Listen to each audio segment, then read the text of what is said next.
কি হিংসাত্মক হয়ে উঠছে রাজনীতি? এবার রাহুলের জিভ কাটলেই 11 লক্ষ টাকা পুরস্কার ঘোষণা শিন্ডে সেনা বিধায়কের, বিতর্কের ঝড় দেশ জুড়ে।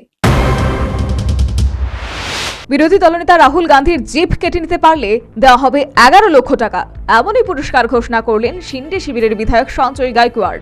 আমেরিকার সফরে গিয়ে রাহুল গান্ধীর সংরক্ষণ সংক্রান্তের মন্তব্যের পাল্টা আক্রমণ শানিয়ে এমনই ঘোষণা দিলেন গায়কোয়াড়। যদিও শরিক দলের বিধায়কের এমন মন্তব্যকে বিজেপি সমর্থন করছে না বলে জানিয়ে দিয়েছেন মহারাষ্ট্রের বিজেপি সভাপতি চন্দ্রশেখর বাওয়ানকুলে।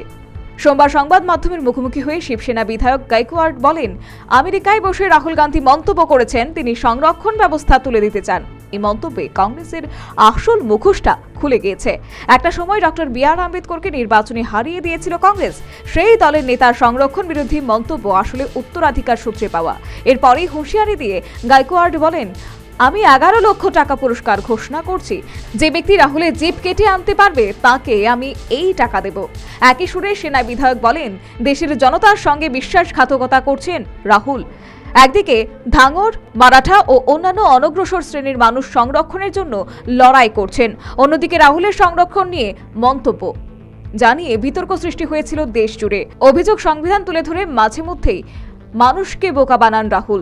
বাস্তবে কংগ্রেস চায় দেশকে 400 বছর পিছিয়ে দিতে, এমনটাই দাবি করেন শিন্ডে সেনার বিধায়ক। এদিকে গায়কোয়াড়ের মন্তব্য থেকে নিজেদের দূরত্ব বজায় রাখতে চায় মহারাষ্ট্র বিজেপি। মহারাষ্ট্র বিজেপি সভাপতি বলেন, আমরা গায়কোয়াড়ের মন্তব্য সমর্থন করছি না ঠিকই, তবে দেশের প্রথম প্রধানমন্ত্রী জওহরলাল নেহেরু সংরক্ষণ তুলে দেওয়ার পক্ষে ছিলেন। তিনি দাবি করেছিলেন এটি উন্নয়নের পথে প্রধান বাধা। রাজীব গান্ধীও বলেছিলেন সংরক্ষণের অর্থ নির্বুদ্ধির সমর্থন করা। এখন রাহুল গান্ধীও চাইছেন এটি তুলে দিতে। বিধিন সরকারের রিপোর্ট, নিউজ ভ্যানগার্ড।